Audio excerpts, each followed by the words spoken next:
Forest Rangers, what are your unexplainable and downright creepy stories? Story 1. One of my best friends from college was a geology major who later became a ranger in the southeastern United States. I haven't spoken to him in years, but I remember about 8 or 9 years ago he told me about an elderly married couple he had recently helped. He noticed they had been coming to the park several days in a row and learned that they were visiting from out west, returning to the place where they had gotten engaged decades earlier. They had been searching for the exact spot where he had proposed but couldn't find it. After looking at their photos and figuring out roughly where they were trying to go, my friend escorted them in his vehicle and then hiked with them to the place he thought it was. They found it and he left them there, returning to his station at the entrance. He said that once he got back, he had a strange feeling and thought he should wait until they left. When it was time to lock up for the night, he still hadn't seen them, so he reported it, left his assistant at the entrance, and went back to the spot. He found them lying together along the bank of the river, both already gone. He called the police, followed all the procedures, and eventually went home. Later, he learned that the wife was terminally ill, and they had chosen to end their lives together by taking a mixture of substances in the place where they had gotten engaged. He wasn't deeply shaken by it, though of course saddened. He believed they hadn't asked for help earlier because they didn't want anyone to feel complicit in their decision. Story 2. I have a friend who works as a trail ranger, which basically means he helps maintain the land but doesn't enforce the law. He told me about a time he was out with another ranger removing illegally placed wildlife cameras, hunting stands, feeders, and blinds. The other ranger wasn't feeling well and decided to head back since it was about a 1-hour ride on an ATV. My friend finished up the last task when he suddenly heard voices, which was unusual because he was far off the beaten path. He called out, but no one responded. As it was getting dark, he started heading back, only to find his ATV wouldn't start. The battery was disconnected. After fixing it, he drove off, but the vehicle quickly slowed and died less than half a mile later. He radioed for help, and they told him it would take about an hour to reach him. He asked if the other ranger had made it back, and they said no. He made a small fire while waiting, but soon the voices returned. They sounded like an argument. One person angry, another frightened. He called out to ask if anyone needed help, but the voices ignored him. They seemed close, maybe less than 1,000 feet away. He radioed again, but the team was having trouble finding his location since the other ranger had left with the iPad that contained the map. They still hadn't seen him return. A few minutes later, the voices started up again. My friend decided to approach, thinking maybe they were just drunk and could help. But as he walked closer, the voices seemed to move further away. After 20 minutes of trying, he gave up and returned to his fire. Soon after, he got a radio call saying the other ranger had been found passed out, sick, and taken to the hospital. But they had a general idea where my friend was. Then his radio died. The voices returned. Listening carefully, he caught fragments of their argument. Things like, "It wasn't yours to take," and "You knew better." Then he heard a shout, then silence, then a gunshot. He quickly doused his fire and hid. For the next half hour, he sat frozen until he finally saw ATV lights coming for him. He told the ranger who picked him up what had happened, and they sent out a search team. They looked for 3 hours and found nothing. The next day, they returned with police and dogs, and after about an hour, they discovered a shallow grave containing the skeleton of a man who had been shot in the face years earlier. The unsettling part is that either the argument he heard ended with both people simply walking away that night, or somehow he heard the echo of a murder that had taken place long ago. Story 3. I have been a ranger in the United States Forest Service for almost 15 years, but this happened about 3 years after I first joined. We were getting calls about a lone wolf with a collar being seen near campsites, which was strange since wolves weren't known to be in that area. But after working in the field, you learn that almost anything is possible. None of the calls had mentioned aggressive behavior, thankfully. Around noon, I left the station to check the reported locations. After about 3 hours without any new sightings, I stopped for water and a snack. As I was getting ready to head out again, I saw the animal about 20 feet away, trotting along the tree line. It looked friendly and was wearing a collar, so I whistled, and it came over. Up close, I realized it wasn't a wolf. It was very large and dark, but its body structure wasn't quite right, though I could see how people had been confused. I radioed in to report that I had the dog with me, but as soon as I mentioned bringing it in, the animal suddenly bolted, as if trying to get me to chase it. I ran after it, and it really did feel like a game of chase that lasted at least 5 minutes as we moved deeper into the forest. Finally, the dog slowed near a rocky creek bed and began pacing around a particular spot. At first, I didn't notice anything unusual, but then I realized that the overgrowth was concealing bones. I immediately called it in, and another team was dispatched to recover the remains. When I turned back to look for the dog, it had disappeared. At that point, though, the priority was the discovery. The remains were later identified as those of a teenage boy who had died by a self-inflicted gunshot wound to the head. He had been reported missing years before I ever became a ranger, and by then, most hope of finding him had been lost. His mother later called to thank me personally. She asked how I had found him, and I mentioned the black dog.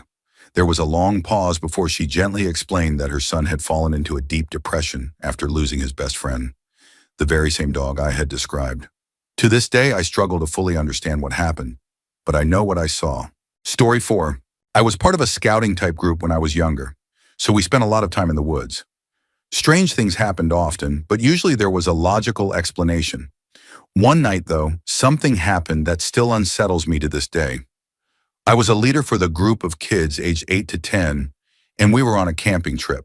The terrain was much larger than usual, so we didn't have the chance to fully explore it before the kids arrived. Each camp included what we called a night game, where the kids had to complete tasks while the leaders scared them. During one of these games, I masked up like a monster and ran between checkpoints, chasing kids. While moving through a stretch of open forest, I saw a shadow about my size running past me more than once. At first, I assumed it was just the dark playing tricks on me, since I saw nothing when I used my flashlight. As the game wound down, I spotted the shadow again, this time near a tree. I thought it was another leader and walked over. When I shined my flashlight, I froze. There was someone standing there wearing a torn burlap sack and several white plastic bags tied together over his head. His arms and legs were smeared with mud, his hands twisted in a cramped position, and he was barefoot. He made no response when I asked if he was okay, only a dull knocking sound. As I stepped closer, about 10 meters away, I realized he was banging his head against the tree. I assumed it had to be a prank, so I told him to cut it out. Instead, he slowly turned his head and began walking toward me. A wave of dread came over me, and something inside told me to run.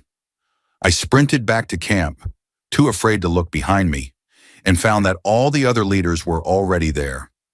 None of them could have changed clothes and beaten me back in time. The next day, I brought another leader with me to check the spot.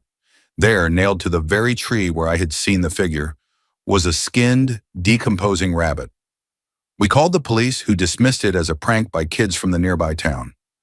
Nothing else unusual happened during that camp, but the memory of that night still leaves me cold. Story 5. I was hunting on public land with my dad, several miles away from any trail. It was a slow day with bad weather, and I hadn't heard a single gunshot in hours, so I figured the deer weren't moving much. I radioed my dad to say I'd head back, and we agreed to meet at the spot where we had split up that morning. About 20 minutes later, I was at the edge of a pond, stripping off my heavy camo layers and putting them in my bag while listening to music through my earbuds. As I shifted things around, I thought I faintly heard someone yelling. I pulled out an earbud and looked up. On the other side of the pond was a forest ranger crouched down, just watching me. I stood but didn't wave, unsure if he had even been the one yelling. We locked eyes for what felt like a few minutes. For clarity, I wasn't doing anything illegal. My rifle was unloaded and slung over my shoulder, and I had all the required gear. Still, I radioed my dad saying, "We've got company," so he wouldn't be surprised. But when I looked back up barely 15 seconds later, the ranger was gone, completely vanished. Later, I told my dad what happened, and he said maybe the ranger thought we were up to no good and left when he saw me on the radio, worried it might be an ambush. The thought hadn't crossed my mind at the time. I usually get nervous around law enforcement, but it struck me later that maybe they feel that same tension in the woods. If that was really a ranger out there, I want to say, my apologies and thank you for the work you do. Story 6. I was in the Gila wilderness, and a group of us campers and fishers were driving the dirt road from Mogollon to Snow Lake when we saw a forest ranger pulled over, looking down into a ditch. Apparently, someone had tried to make a U-turn without realizing how the loose rock makes stopping nearly impossible, and their vehicle had gone over the edge and gotten stuck. We were miles from the nearest official campground, and since it was early spring, the nights were still cold. We got a Jeep with a winch into position and started pulling the car out. Suddenly, a man appeared from over a hill. He was white, thin, blonde, and dressed in nothing but a purple velvet sweatsuit, a fanny pack, and carrying a walking stick. He introduced himself as German and said he was having a great time. We couldn't get over the outfit. It looked like something out of a pimp costume set. The ranger was immediately suspicious, asking where he was staying and how he had gotten there. It was about 9 o'clock in the morning, and the only way he could have come from where he pointed was by hiking for hours. He just laughed and gestured vaguely toward another mountain. We all found it funny but also concerning. He had no food or water, and the sun at 5,000 feet can be brutal even if it's only 75 degrees. He refused all offers of water or help and simply crossed the road, disappearing into the woods. The ranger told us he couldn't stop him since he seemed fine, but he would check the campsites in that direction later. That evening at Snow Lake, after a long day of fishing and drinking, the ranger came by and told us nobody at any camp had seen him. He had radioed around, and no other rangers had reported missing people or abandoned sites, and no one else had seen a German man in a purple velvet sweatsuit. The ranger rolled off duty the next day, and his replacement came by asking if the story was some kind of prank. We assured him it had really happened. We never heard another word about the man in the purple suit, but it remains one of the strangest things I've ever seen. Story 7. My uncle was a ranger in Montana, and he always told this story. He was about 5 to 10 miles away from town, deep in the woods, when he pulled his ATV up to the top of a hill overlooking a valley. Using his binoculars, he spotted a clearing. In that clearing, he saw an older woman, maybe in her 60s, dressed in black and surrounded by 6 to 8 wolves. He panicked, started shouting and honking, then raced down the hill as fast as he could to help. But when he reached the clearing, there was no one there. No wolves, no woman, only a silver ring with a black stone in the middle. He kept the ring, and to this day, he still has it. Story 8. My cousin works for the Forest Service in the Montana-Wyoming area, and I went with her once to see what her job was like. She does hydrology, which means riding out into remote areas to test streams and snow runoff for contaminants. We had to camp out for 2 nights, so we packed everything into saddlebags and headed off on horseback. The first day and night were incredible. The scenery was beautiful, the air was crisp, and it was so peaceful. The next day, she asked if I wanted to see something weird. Naturally, I said yes. She led me 2 hours off our original path into a small ravine.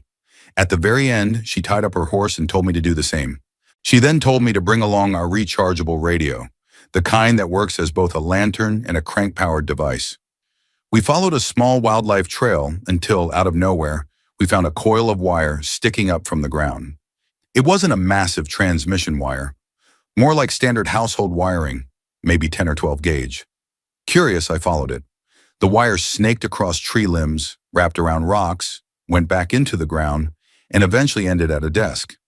It was the kind of old teacher's desk I remembered from school, with a metal base and fake wood top. There was no chair, no building, nothing else. Just a desk in the middle of the forest with a mounted outlet. I was already baffled, but my cousin then took the radio, pulled out its cord and plugged it in. To my shock, the outlet was live. The radio lit up and started blasting static. Somehow, in the middle of nowhere with no road access, no nearby buildings and no power lines, the outlet had electricity. That was it. No bodies, no sudden scares, just a lone, powered desk in the forest. I regret not taking a picture because it remains one of the strangest, most inexplicable things I've ever seen. Story 9. I was the lone recreation ranger in a small district in southern Idaho. The nearest town from the guard station was about an hour and a half away by car. After moving into the guard station, I found that the solar power wasn't working, and I barely slept for weeks because of constant disturbances. Bats inside the cabin, something pacing on the deck at night, and an overall eerie atmosphere in those woods that felt unlike the ponderosa forests I had been used to in the Southwest. About 2 months into the seasonal job, I began hearing scratching on the deck at night, sometimes even at the door. The area was known for badgers and beavers, so at first I dismissed it. Still, every time I stepped outside after dark, I couldn't shake the sensation of being watched. One Tuesday evening, after returning from my usual grocery run, I parked and stepped out of the vehicle when I saw two glowing eyes about 3.5 to 4 feet off the ground, around 50 feet from my cabin door. Panic surged through me. I shouted at it to leave, but the eyes only crouched lower and crept closer. I could tell it was large, definitely not a coyote. I threw a piece of firewood in its direction. It jumped back slightly but made no sound. I threw more wood, 4 or 5 pieces, yet it continued edging closer. My keys fumbled in my hands as I realized, once again, the solar power had failed. Somehow I made it inside, grabbed my shotgun, technically not allowed in government housing, but living alone in remote backcountry, I considered it a necessity and went back out. The creature was still there, inching closer, my weak headlamp failing to show its shape clearly. I loaded the shotgun while continuing to toss wood one-handed. Finally, the creature backed into the brush. That night, I drank 4 strong beers and kept the shotgun by my side in bed. In the morning, the trail crew arrived. Together, we found mountain lion tracks covering the porch, the rocking bench, and leading back toward the creek. After that, the nightly disturbances never stopped. I heard the rocking chair creak and footsteps on the porch, but strangely, there were no more tracks, despite the ground being muddy. I've been stalked by mountain lions before, but never once did I feel the same deep, unnatural dread that those woods gave me. Story 10. In 2016, my boyfriend, now my husband, and I went camping in eastern Pennsylvania. The site was primitive, no cell service, no amenities, barely even a road. Camping was free, and there were only a few other people out there. 2 stood out. The first was a woman with her truck parked along the roadside, hood up as though she needed help. Normally, my boyfriend had no issue stopping for people, but something about her struck him as off. She didn't look like she was hoping for assistance. She looked like she simply expected us to stop. He kept driving. Later, as we set up camp and started a fire for hot dogs, a man in a car passed by several times, circling back, always watching us. My boyfriend noticed it was the same car each time. We thought about moving, but the muddy tracks we left behind would have led him right to us anyway. Eventually, the man stopped coming by, and the rest of the evening was uneventful. We brushed it off. The real terror began after dark. Around 3 in the morning, we woke to a deafening sound. It's hard to describe. My boyfriend compared it to a chain gun revving up, or like the recording of a shovel being dragged across gravel, blasted through a loudspeaker. He looked through the tent window but couldn't see anything. The sound repeated, loud and mechanical. Whispering, he told me it was probably far away, miles off, and urged me to sleep. Only later did he admit he believed it was much closer, maybe just down the road, but didn't want to scare me further. Lying there, I was petrified. Every rustle outside the tent sounded like footsteps. Finally, my boyfriend told me to get dressed because we were leaving. My fear spiked when he unwrapped the new machete we had brought for the trip and gripped it before stepping out. We quickly packed our gear, loaded the car, and as I scanned the ground in the moonlight, I spotted something new near our extinguished fire. A beer can that hadn't been there before. We hadn't even brought beer. On the drive out, he explained his fear that someone had been trying to lure us out of the tent. He half expected to find our gas siphoned out, though we had a hybrid car, which would have saved us anyway. We even joked nervously that it could make a good commercial. Number of brutal murders avoided by driving a hybrid, 2. It was the only way to cut the tension as adrenaline coursed through us. For the rest of that trip, we avoided isolated camping and stuck to busy campgrounds or hotels. Story 11. Back in 2010, after completing a wilderness leadership course, I decided to spend some solo time in the wild and headed to Colorado. I had heard about some hot springs along the Colorado River that were only accessible in winter. Once the snow melts in summer, the river rises and submerges them. So I planned to camp there for a few weeks. The area was on Bureau of Land Management land, and it required about a 4-mile hike from where I parked to where I set up camp. When I arrived, the BLM ranger who monitored the area asked me to write the date on my windshield once a week, so she'd know I was still alive out there. For the most part, it was pleasant and peaceful, but every night I was terrified of bears. They were supposed to be hibernating, but if they weren't, that meant they were hungry, and I'd make the perfect meal. To feel safer, I pitched my tent near a cliff that dropped about 40 feet down to the river. I reasoned that if a bear came for me, my only chance would be to jump, then get to the hot springs to keep from freezing. It was a crazy plan, but out there alone, you start thinking in extremes. Bear spray isn't much use once you're zipped up inside a tent. One early morning, I was woken by loud animal noises right outside. The grunting and breathing grew closer and closer until I could hear sniffing against my tent walls. I froze, too scared to move. Eventually, the sounds shifted away, but more noises joined in. It sounded like several large animals were still lingering outside. Finally, I dared to peek out and saw an entire herd of elk. I swear, despite years of camping, that was one of the most terrified moments I've ever experienced. Story 12. I'm a former ranger, and once we had to deal with a group of fraternity boys making way too much noise late at night. We gave them one warning, then another, and on the second stop, I made it clear this was their last chance. Not only were they disturbing other campers, but making noise like that at night was dangerous. Everyone in the area knew the local mountain lions, often called ghost cats, were drawn to noise. I told them to stay inside their tents and make no sound if they heard anything. Back at the station, we came up with a plan. We grabbed a lion pelt from the interpretive center and some night vision goggles, gear the head ranger had bought at the end of the previous year's budget. Once the frat boys were tucked away in their tents, we snuck back to the campsite and went to work. We made fake lion tracks everywhere, set up the lion pelt on sticks, and then my partner started broadcasting fake lion calls over the PA system from a distance, slowly moving closer. I drove the Jeep into the camp, jumped out, and swept my mag light across the clearing, hitting the silhouette of the lion pelt. Because I moved the light quickly, the shadow looked like it was alive and prowling. The frat boys went into full panic. My partner shouted over the radio, "Stay in your tents! She's coming around at us." Then, "There's another one!" And finally, "Let's get the hell out of here." We cut the lights, yanked the pelt down, and sped away in the Jeep. At sunrise, we watched from a distance as the boys cautiously peeked out. Not one of them dared leave their tent until well past 8 in the morning. When they finally did, they saw the giant paw and claw prints everywhere and completely lost it. It was one of the best pranks we ever pulled. Story 13. This happened while camping out in the forests of New Jersey. We had set up our tents, kept the fire going, and were sitting around chatting and telling scary stories. Everything was fine until we heard rustling in a nearby bush, the kind of textbook moment that feels straight out of a horror story.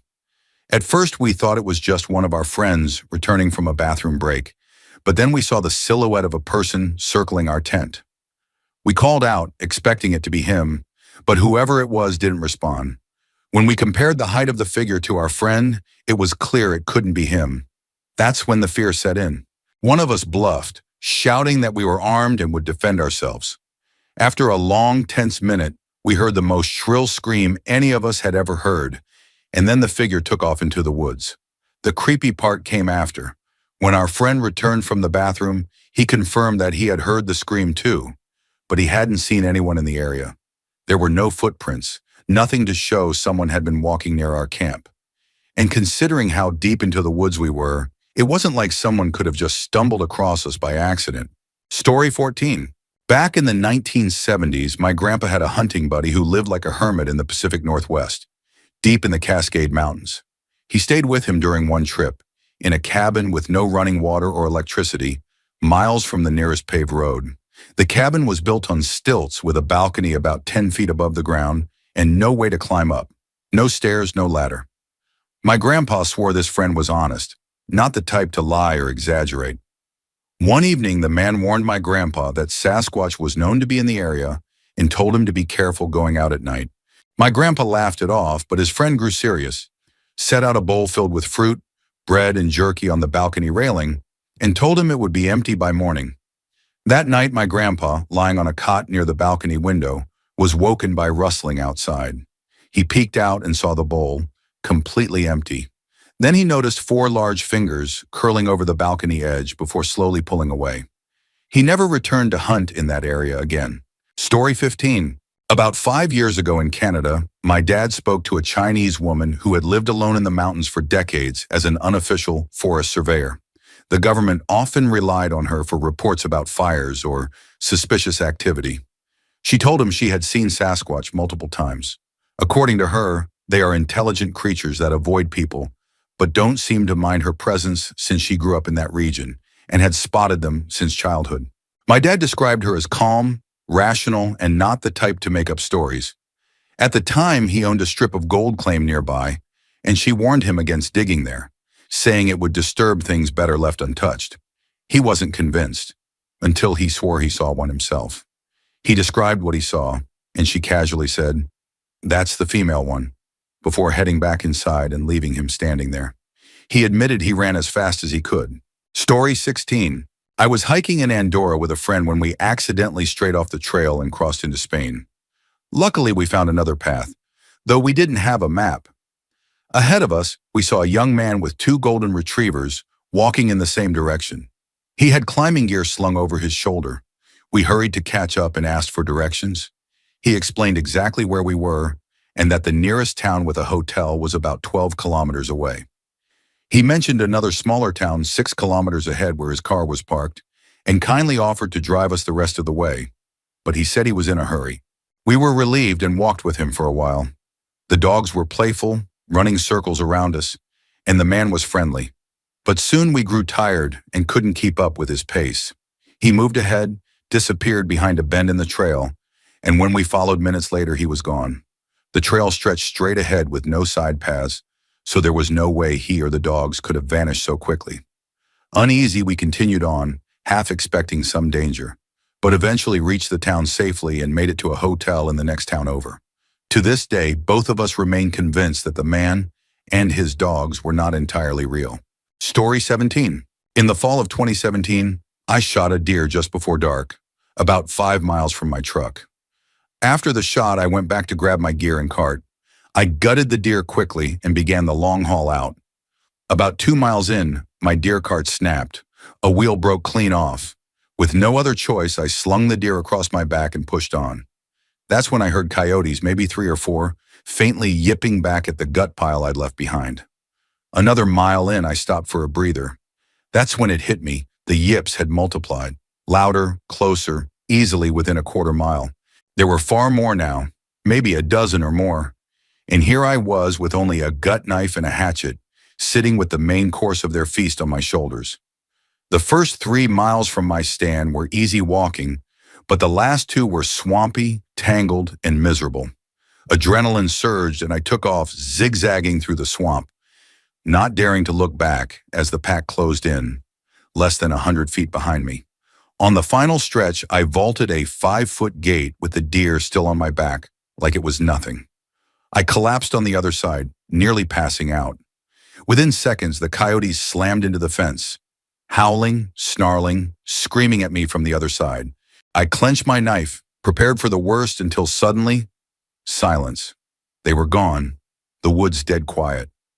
I staggered back to my truck, tossed the deer in, and called my dad to tell him what happened before deciding to take a nap in the parking lot.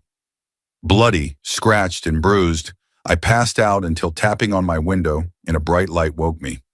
Both me and the young DNR officer staring back at me were equally shocked.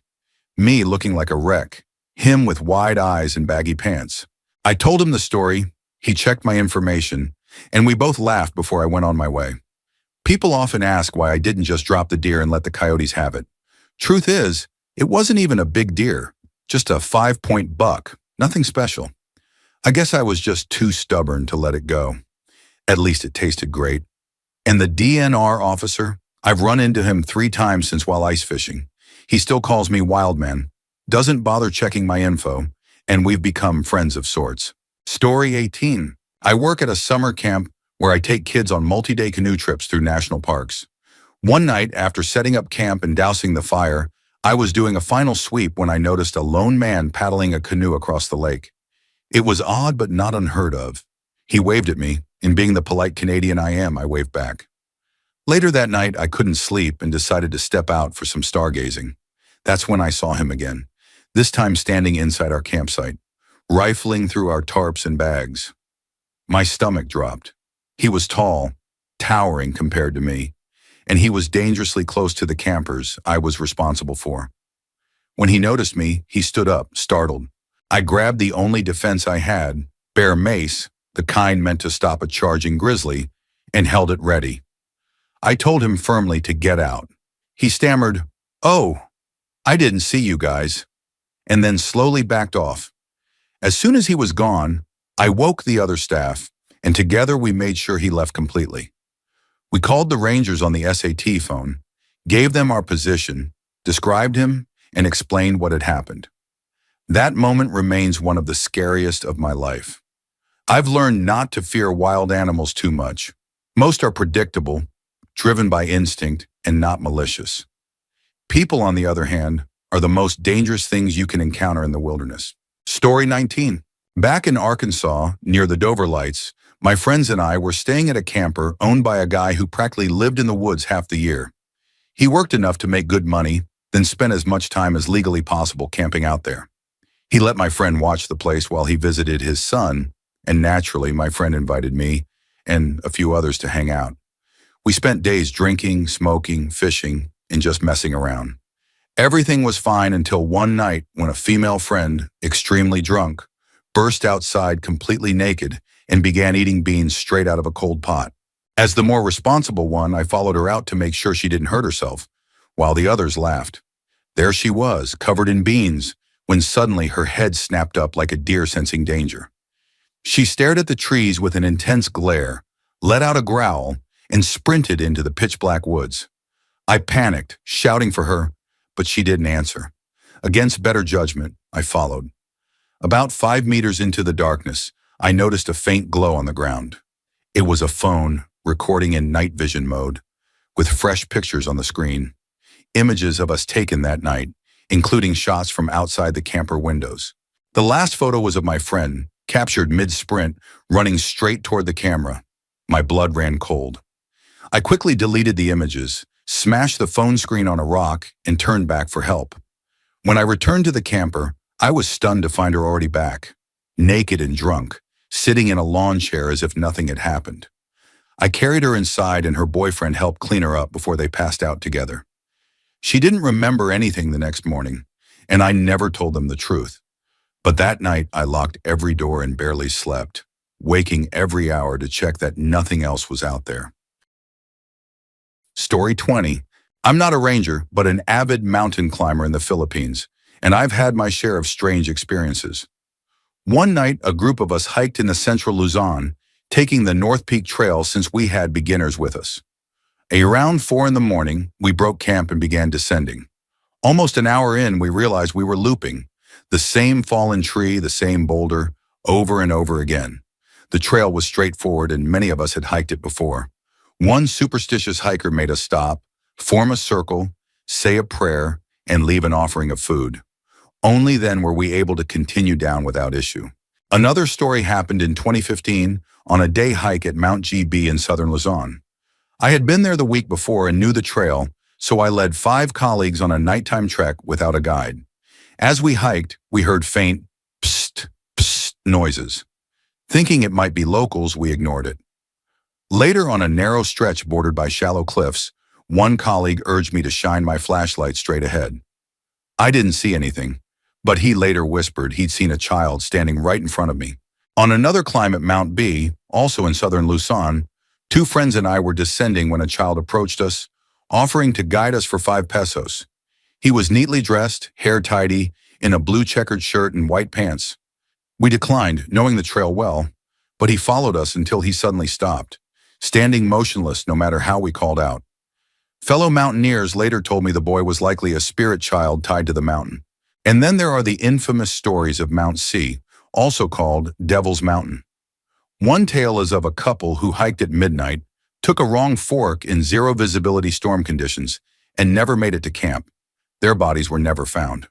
Another story tells of a group with a guide who ignored warnings from village elders to leave their only female hiker behind.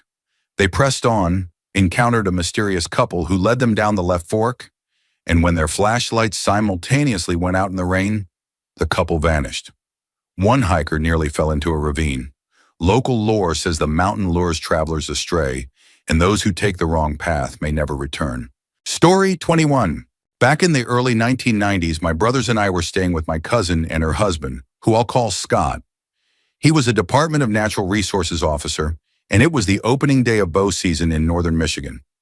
I was about 16 or 17 at the time, and while I was deep in the woods, easily a mile from any road or trail, I stumbled across what looked like a makeshift campsite.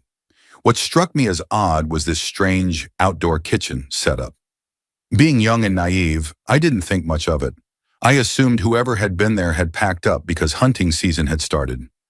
That night I told everyone about it, laughing at how odd it had looked, but Scott immediately grew serious. He asked for details, what it looked like, and where exactly I had found it. After I explained, he told me bluntly never to go back and to consider myself lucky nobody had been there. He explained that some locals used hidden spots like that to cook meth.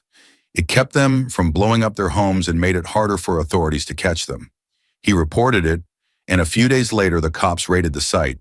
I had unknowingly walked into something dangerous, missing the people by only a few hours.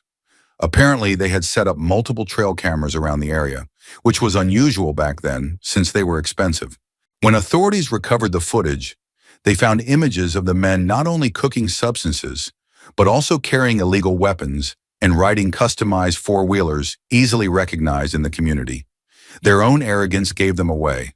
While the pictures weren't clear enough to show their faces, they still tied the evidence back to them, and the group ended up with 20-year prison sentences.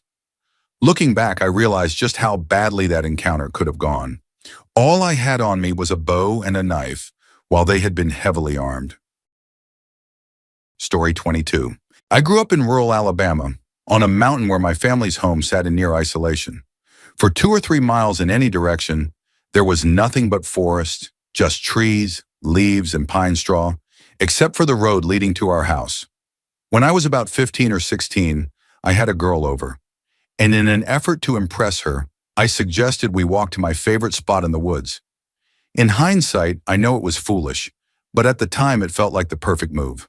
The spot was romantic, fireflies glowing, the sound of a small stream running nearby. At first she was hesitant, but curiosity won her over, and we set off. I brought a lantern since I couldn't find my flashlight. It wasn't ideal, but it gave enough light to follow the path I had cleared. It was about a 10 to 15-minute walk, and halfway there, I noticed a faint buzzing sound. It wasn't loud enough to interrupt our conversation, but I caught it during the pauses. At first, I thought it was just the normal hum of bugs in spring, but the sound grew steadily louder. Eventually, my friend asked if I heard it too. Once I admitted I did, she insisted we turn back. To keep her comfortable, I agreed. But as we walked back, the sound didn't fade, it grew louder and clearer. Soon it was unmistakable. The eerie, drawn-out notes of a harmonica. Someone was out there in the dark, following us. By the time we reached the yard, we were running full speed, hearts pounding. We bolted inside the house, slammed the door, and rushed to a window facing the woods. We switched on the light and cracked the window open to listen. The sound of the harmonica drifted closer, passing the house before fading into the trees. To this day, it was one of the most surreal and terrifying experiences of my life. Strangely, it's also a cherished memory, because that girl turned out to be the one who got away. Story 23. When I was a kid living in the Colorado Rockies, I used to take my horse and our whole band of dogs, 2 labs, an Australian shepherd, and a dachshund, down to the pond near my grandparents' place. One day I thought it would be fun to go the back way through the denser part of the pine forest. I knew the path well, and so did the animals, horse included. About 5 minutes from the house, I was lost in thought and didn't notice at first that the dogs had fallen behind. When I realized they weren't with me, I turned back. Out there, you never went anywhere without the dogs. They were basically my guardians. On the way back, I came up a small gully thick with pines, and there it was, a massive tom cougar standing in the path, staring straight at me. I was only 8 years old at the time, small, vulnerable, and an easy target. Luckily, my horse saw the cougar too and bolted straight back toward the pasture, carrying me with it. I think the cougar gave chase, but I didn't dare look back. We tore up the driveway and into the pasture. and that was the end of my adventure for the day.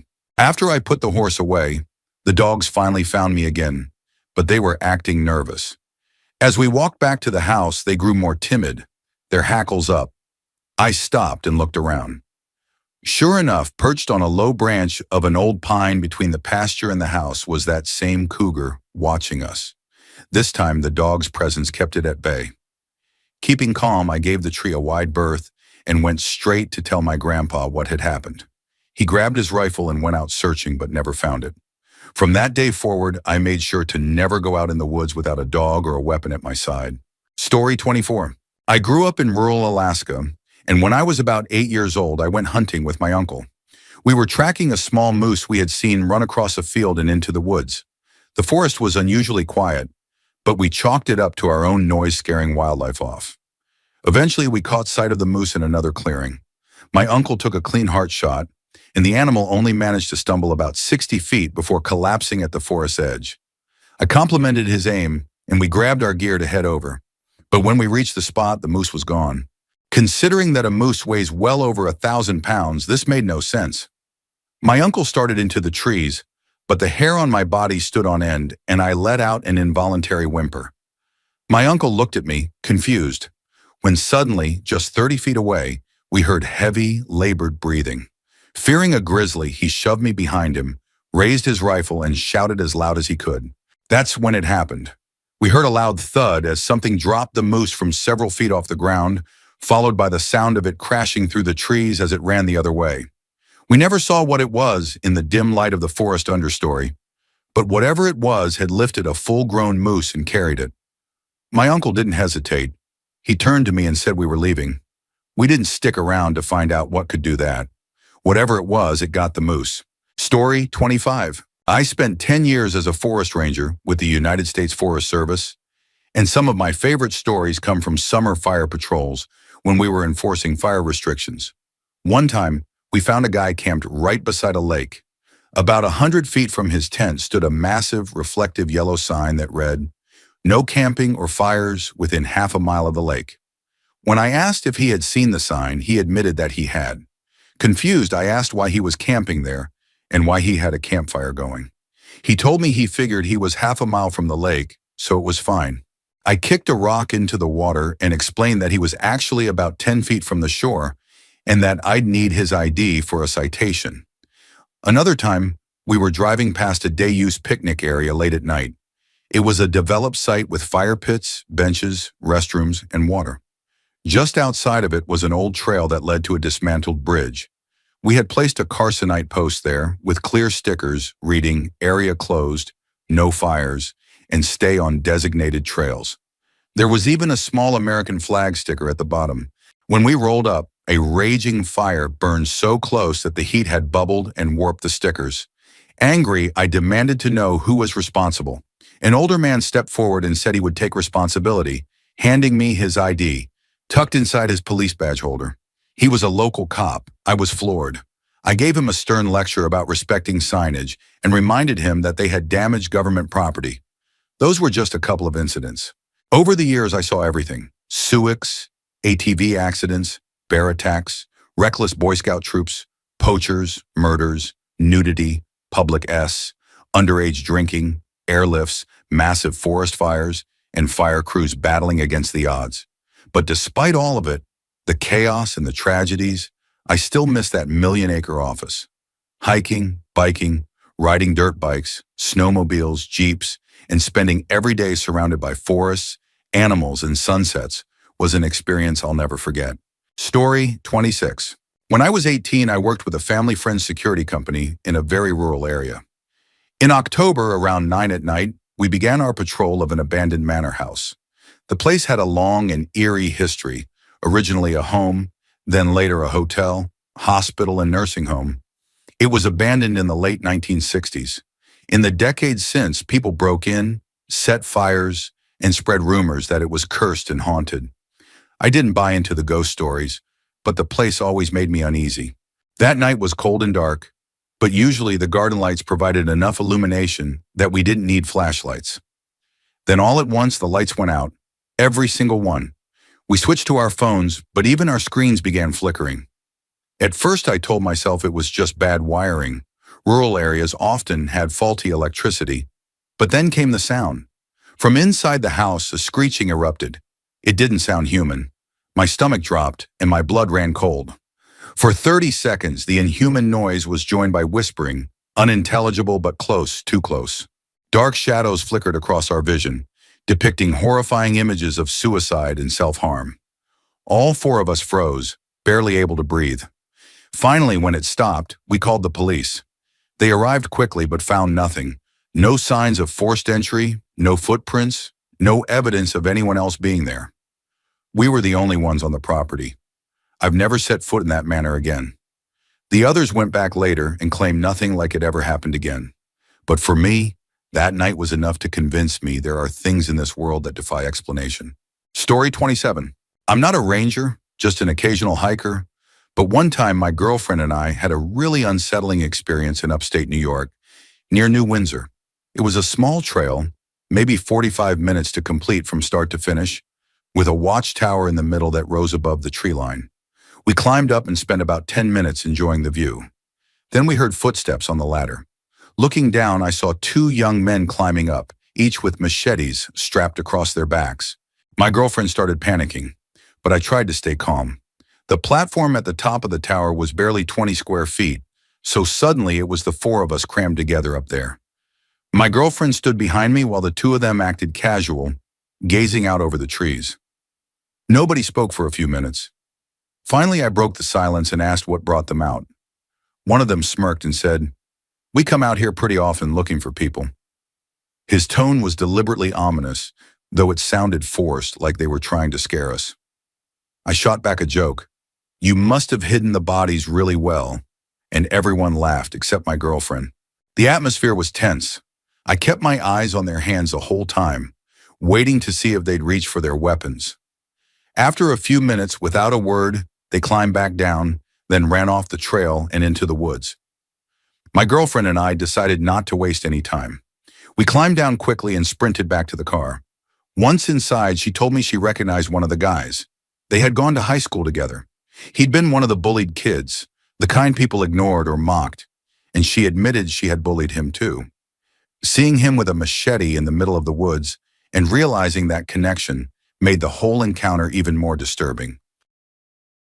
Story 28. I grew up in the Southwest, and in high school, my friends and I often had weekend bonfires out in the desert. We'd haul pallets from the industrial park, stack them high, and soak them in gasoline.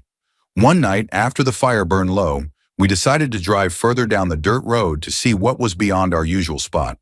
The moon was bright, casting strange shadows across the ravines and hills. Eventually, we saw a cluster of vehicles parked in the distance. Curious, we cut the engine and lights and crept closer on foot. At first, the cars looked abandoned, but soon we heard voices over a ridge. Peeking over, we realized we had stumbled upon a Boy Scout camp. The adult leaders were clearly exhausted, yelling at the boys in a separate tent to quiet down, or they'd pack up and go home right then. After a long silence, we couldn't resist the urge to mess with them. We crept to the boys' tent and began whispering through the fabric in low voices. Things like, "Don't fall asleep," and "I'm going to get you." Subtle enough to make them doubt whether they'd heard anything at all. Panic spread inside, and soon the boys were whispering frantically to each other. One of them called out to the adults, who shouted back angrily that it was their last warning. Emboldened, one of my friends started growling and clawing at the tent. In the moonlight, our shadows stretched against the thin walls. The boys screamed for the leaders. Furious now, the adults barked that everyone needed to get dressed because they were heading home immediately. We bolted back to our trucks, laughing the whole way. At the time, we thought it was hilarious, but looking back, it was a pretty cruel stunt to ruin a camping trip like that. My only regret is that we didn't stay hidden to watch what happened next, to see if the leaders believed the boys' terror. To any of those scouts who might remember that night, I'm sorry. I hope we didn't scar you for life about camping or convince you no one would believe you. Story 29. This happened when I was on vacation from the UK, where I was working at the time. Around Christmas, the company had organized a big outing in the US with the entire American office there. During the party, one of the team members got drunk and wandered off into the national park.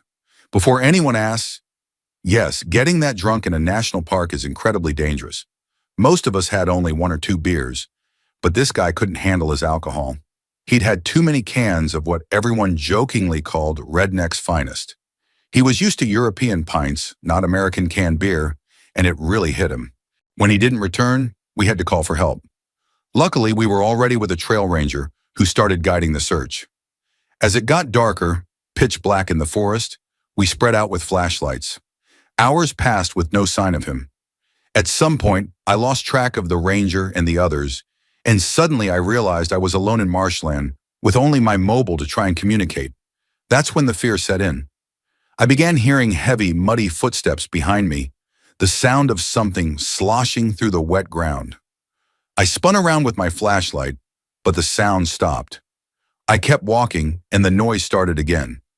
Each time I turned the light back, it went silent. The pattern repeated until dread overwhelmed me, and I took off running, heart pounding. Eventually, I reached a stand of trees and nearly collapsed.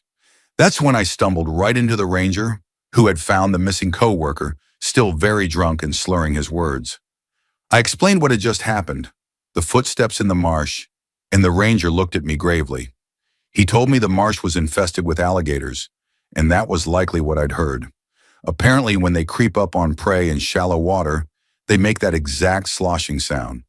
Worse, people had been attacked there before.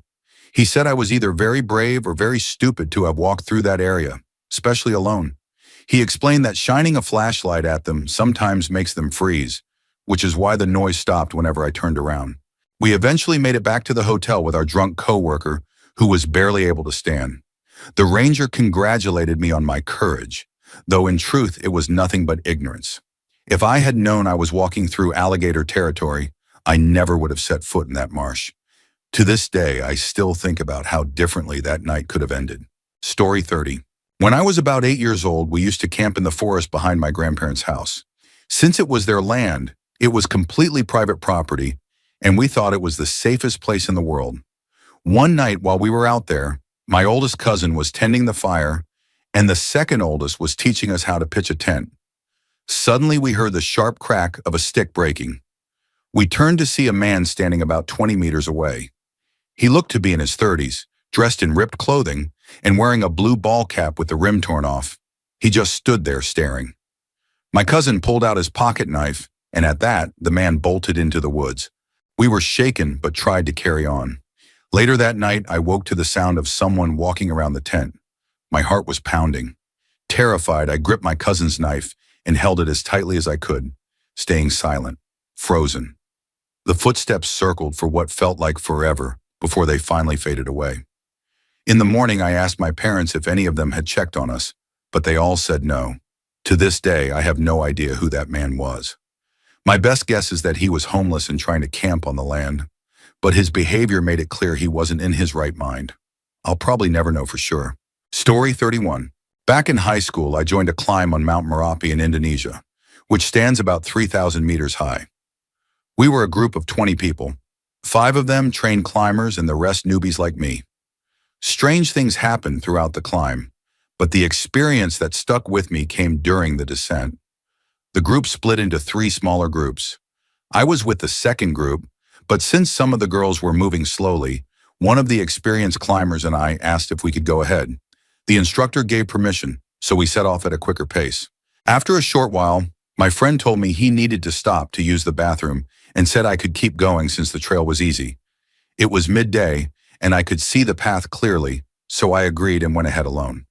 Soon I entered an unusual part of the mountain. Unlike the rainforest trees that made up the rest of the climb, this area was filled entirely with bamboo. It formed a circular grove about 50 meters across. I stepped inside, clearly seeing the exit trail on the far side. But once I entered, the way out was gone. Confused, I turned to go back the way I came in, but that entrance had vanished too. Panic surged.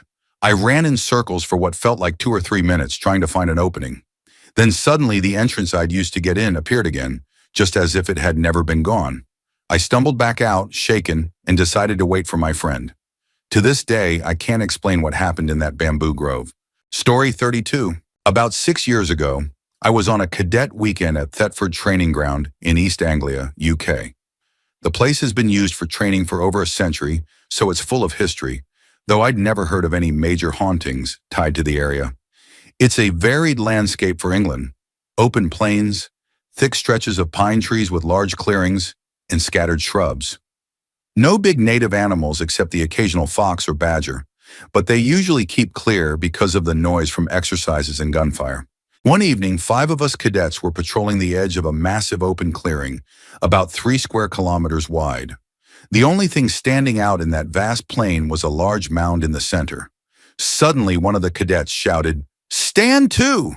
And in the excitement, we all dropped to the ground. Rifles pointed toward the mound. Our NCO said he'd seen a figure standing on top of it and assumed it was a sergeant testing us. We advanced cautiously, only to find nothing. No footprints, no sign of anyone at all. The NCO was only 16, I was 13 at the time, and he seemed genuinely rattled. Could he have been messing with us? Sure, but something about the way he reacted told me he probably wasn't. That night, we set up camp in a lightly wooded area and began sentry duties. I had one of the first watches and couldn't shake the feeling that I was being watched. Having a rifle, no magazines of course, weirdly made me feel braver, so I stuck it out. Later in the night, another sentry called "Stand to" after hearing loud rustling in the bushes. We were all spooked, so the adults went to investigate. They later told us it was just a stray sheep from a nearby farm. But on the bus ride back, they admitted they never actually found the source of the noise, and only said that to keep us calm. One of the adult leaders, a tough woman who was rarely fazed by anything, later told me she had always found that ground unsettling. She said once, while walking back to camp alone at night, she swore she heard footsteps following her, always stopping when she did. She wasn't the type for jokes or pranks, so when she admitted that, it stuck with me. Nothing outright terrifying happened, but those strange moments, seeing figures, unexplained noises, that creeping sense of being watched, made the whole training ground feel just a little out of the ordinary. Story 33. When I was about 14, my friends and I went to stay at a buddy's family farm in rural New Hampshire. There wasn't much around, just farmland and endless stretches of forest. Around midnight, after hours of goofing off, smoking cheap cigars, and building a bonfire in one of the cow pastures, we decided to head back to the house. To get there, we had to cut half a mile through woods and across another field. Our friend's dad had a habit of messing with us on that walk back, usually waiting on the porch and shooting Roman candles at us as we crossed the open ground. So when we emerged from the path and heard loud rustling in the tree line about 70 yards away, we immediately assumed it was him. We laughed, ran into the middle of the field, and laid down, bracing for fireworks. 5 minutes passed. The rustling continued, footsteps darting tree to tree, sudden bursts of movement followed by silence, but no Roman candles. Our smiles faded. Jokes about his dad's prank shifted into nervous questions about black bears or other animals. Then as my buddy stood and called the house landline on his cell phone to check, everything changed. My other friend and I stayed low, eyes locked on the tree line. Out of nowhere, something ran into the open. I'll never forget it. Even at about 50 yards in dim crescent moonlight, it was clear this was no person. It was impossibly tall, with freakishly long arms and legs, its body a pale gray-white. The way it moved was all wrong. Its limbs swung like pendulums, jerking unnaturally fast as it streaked across part of the field before vanishing back into the forest. It covered the ground far quicker than anything human could. My friend and I exchanged a look of pure terror, silently agreeing to run. Just then, our buddy walked back toward us, phone in hand, completely oblivious. His dad had answered. He said he'd been in bed for over an hour. Without a word, the two of us who had seen the thing bolted for the house, screaming for him to follow. We made it back, slammed the door shut, and told the others what we had witnessed. Nobody slept that night. The next morning, our friend's dad, whose bedroom was on the ground floor, told us that throughout the night he had heard banging on the walls and windows. He claimed he'd gone out several times with his shotgun, but never found anything. At first we thought he was messing with us, but to this day he insists it really happened. Whatever we saw out there, it wasn't his prank, and it wasn't anything we were prepared to face in the woods that night.